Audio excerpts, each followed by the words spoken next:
Hey everyone, আসসালামু আলাইকুম। Welcome back to my channel Nourin study hacks. আশা করছি তোমরা সবাই অনেক ভালো আছো এবং সুস্থ আছো। আমি আমার ভিডিওটি দেখার জন্য তোমাদেরকে আবারও ওয়েলকাম জানাচ্ছি। তো আজকের ভিডিওটির টপিক হচ্ছে এসএসসি 2023 এবং 24-এর যে তোমাদের রসায়ন প্র্যাকটিক্যালটা মানে একদম ফুল খাতা, সাইন করা খাতা আমি তোমাদেরকে দেখাতে যাচ্ছি। তো এদিকে কিন্তু তোমরা ইন্ডেক্স দেখতে পাচ্ছ। ইন্ডেক্সটা কিন্তু ঠিক এভাবেই লিখে নিতে হবে, কিন্তু কথা হচ্ছে তোমরা যদি সিরিয়ালটা মেনটেন না করতে পারো সেক্ষেত্রে তোমরা কিন্তু ওইভাবেই পেজ নাম্বারটা দিয়ে দিবে। আর এখানে দেখতে পাচ্ছ ম্যাডামের সাইন দেওয়া এখানে। তো চলো দেরি না করে সামনের ভিডিওতে চলে যাওয়া যাক। আমি এখন একের পর এক তোমাদেরকে দেখিয়ে যাব এক একটা করে পরীক্ষণ। এই পরীক্ষণগুলো এসএসসি 2022, 23 বা 24 এরকম বলতে আসলে কিছু নেই। সারাটা জীবন বা আমাদের বলা যেতে পারে যে আগামী 5 বছর তো অবশ্যই এইভাবেই কিন্তু প্র্যাকটিক্যালগুলো হয়ে যাবে। চিত্রগুলোও পরিবর্তন হবে না, লেখাগুলোও কিন্তু পরিবর্তন হবে না। তো তোমরা যদি কেউ 24 সালের শিক্ষার্থী হয়ে থাকো তারাও এই পরীক্ষণটা দেখে লিখতে পারো। তোমরা যদি কেউ 23 সালের হয়ে থাকো তাহলে তো অবশ্যই তোমরা এটা দেখে করতে পারো। তো দেখো এখানে যদি কোনো লেখা তোমাদের বুঝতে সমস্যা হয় বা মনে হয় যে আমি ওটা বুঝতে পারছি না, তোমরা কিন্তু আমাকে কমেন্ট বক্সে কমেন্ট করে জানাবে। আর অবশ্যই মনে রাখবে যে যে জিনিসটা বুঝবো না সেটা কিন্তু একটাবার কমেন্ট করে দেখবো। আমি কিন্তু সবার কমেন্টের রিপ্লাই করে থাকি। আর আমি কিন্তু সম্পূর্ণ প্র্যাকটিক্যালটা তোমাদের জন্য পড়ে শোনাতে পারবো না অবশ্যই। আর চিত্রগুলো তো তোমরা দেখতেই পাচ্ছ, চিত্রগুলো আমি এভাবেই এঁকেছি খুব সুন্দর করে, স্পষ্ট করে। তোমরাও কিন্তু চাইলে এভাবে আঁকতে পারো। আর যারা যারা চিত্র আঁকতে পারো না তারা আমাকে কমেন্ট বক্সে কমেন্ট করে জানাবে যে আপু চিত্র আঁকতে সমস্যা হচ্ছে, তাদের জন্য কিন্তু আমি সুন্দর মতো চিত্র এঁকে দিব। তো তোমরা এনজয় করতে থাকো আজকের এই প্র্যাকটিক্যালটা। দেখো তোমাদের কোথায় সমস্যা হয় বাকি, আর যাদের উপকার আসবে তারা কিন্তু আমার চ্যানেলটাকে সাবস্ক্রাইব করতে ভুলবে না, আর ভিডিওতে একটা লাইক দিতে ভুলবে না। আরেকটা কথা, পেজ নাম্বার, এক্সপেরিমেন্ট নাম্বার এগুলো কিন্তু তোমরা আমার খাতা থেকে লিখবে না অবশ্যই, এগুলো কিন্তু স্কুলের উপর নির্ভর করবে। আমি কিন্তু সবসময়ই যতগুলোই প্র্যাকটিক্যাল খাতা দিয়েছি, যতবারই সমাধান দিয়েছি ততবারই কিন্তু এই কথাটি উল্লেখ করেছি। আর চিত্রগুলো তোমরা দেখতেই পাচ্ছ, চিত্রগুলো কিন্তু এত সহজ নয় আঁকা, এটা কিন্তু তোমাদের অনেক মনোযোগ দিয়ে খুব সুন্দর করে আঁকতে হবে, স্পষ্ট করে। আর হাতের বাম দিকে থাকতে হবে চিত্র, আর ডান দিকে থাকতে হবে লেখাগুলো। আর লেখাগুলো হতে হবে অবশ্যই কালো কালির কলমে, কখনোই এখানে অন্য কোনো কালি ব্যবহার করা যাবে না। যদি তোমরা চাও যে নীল কালি ব্যবহার করব সেক্ষেত্রে কিন্তু ব্যবহার করতে পারো, তবে না ব্যবহার করাটাই উত্তম। আর তোমরা লেখা দেখে বুঝতেই পারছো অবশ্যই কিন্তু লেখা স্পষ্ট হতে হবে। এরকমটা না যে তোমার হাতের লেখা অনেক বেশি সুন্দর হতে হবে, কিন্তু অবশ্যই স্পষ্ট হতে হবে, কাটাকাটি করা যাবে না। আর পেন্সিলের ব্যবহারটা এখানে শুধুমাত্রই চিত্র আঁকার ক্ষেত্রে। এরপরেও যদি তোমাদের কোনো প্রশ্ন থাকে তোমরা আমাকে জিজ্ঞেস করতে পারো। আর আমি আবারও বলে দিচ্ছি যে প্রত্যেক পেজে পেজে কিন্তু চিত্র আঁকতে হবে না, চিত্র শুধুমাত্র একবারই আঁকতে হবে একটা পরীক্ষণের জন্য। আর অবশ্যই পেজ নাম্বার, ডেট এগুলো সব কিছু স্কুল থেকে দিয়ে দিবে। আর ইন্ডেক্সটা কিন্তু ওই নিয়মেই লিখবে, কিন্তু তোমাদের যদি তারিখ আলাদা থাকে সেক্ষেত্রে তারিখটা ভিন্ন বসাবে। আশা করছি তোমরা ক্লিয়ার।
এখানে তোমরা দেখতে পাচ্ছ আমার প্র্যাকটিক্যালটা কিন্তু প্রায় শেষের দিকে চলে এসেছে। এখানে আমি যতগুলো পেরেছি সবগুলোই দিয়েছি। এখানে সোডিয়াম ক্লোরাইড এবং হচ্ছে কি ফেরাস সালফেট লবণের কেলাস গঠন।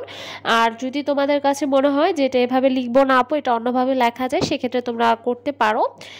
আমি কিন্তু আমার চ্যানেলে অনেকগুলো প্র্যাকটিক্যালের ভিডিও দিয়েছি। তোমরা যারা হচ্ছে বই দেখে লিখতে চাও প্র্যাকটিক্যাল, সেই ক্ষেত্রে কিন্তু আমি বইয়ে কিভাবে প্র্যাকটিক্যাল দেওয়া আছে, বইয়ে কোন চিত্র দেওয়া আছে, ঠিক সেভাবে কিন্তু আমার চ্যানেলে দেওয়া আছে। আর এখানে কিন্তু টিচার সাইন করা খাতা, যেহেতু তোমরা বুঝতেই পারছো এখানে কোনো রকমের কোনো ভুল নেই। তবে হ্যাঁ, তোমরা আবারও সতর্কভাবে সতর্কতার সহিতই তুলবে, যাতে করে আরও কোনো ভুল না হয়। আর এখানে দেখতে পাচ্ছ খুব সুন্দর মতো কিন্তু চিত্রগুলো আমি এঁকে নিয়েছি। তোমরাও কিন্তু এভাবে চিত্রটা এঁকে ট্রাই করতে পারো। আশা করছি তোমাদের আজকের ভিডিওটি অনেক বেশি উপকার এসেছে। অ্যান্ড আমার চ্যানেলটিকে তোমরা অবশ্যই সাবস্ক্রাইব করে রাখবে, কারণ আমি কিন্তু আমার চ্যানেলে প্রতিনিয়তই পড়াশোনা সম্পর্কিত সব ভিডিও দিয়ে থাকি, আর তোমাদের উপকারের জন্য অবশ্যই। আর লেখাগুলো কিন্তু তোমরাও ঠিক আমার মতো করেই লিখবে, বেশি ফাঁকা ফাঁকা করে লিখবে না, যাতে করে টিচাররা বিরক্ত হন।